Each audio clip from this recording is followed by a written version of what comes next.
1 தெசலோனிக்கேயர் 4ஆம் அதிகாரத்தில் 13ஆம் வசனம் 14ஆம் வசனத்தை பார்க்கும்போது அதிலே பரிசுத்த பவுல் சில காரியங்களை சொல்கிறார்.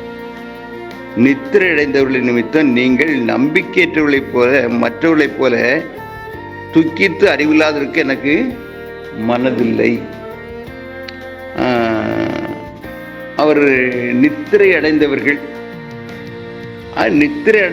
எழும்பி வருவார்கள் என்று பரிசுத்த பவுல் விசுவாசத்தோடு அவர் நம்பிக்கையோடு இருக்காரு.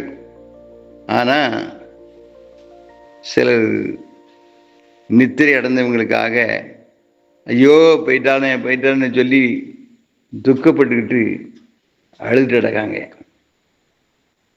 அது அந்த துக்கம் அவங்களால் தாங்க முடியல. ஆனால் இந்த இடத்துல பரிசுத்த பவுல் அதை நம்பிக்கையற்றவர்கள்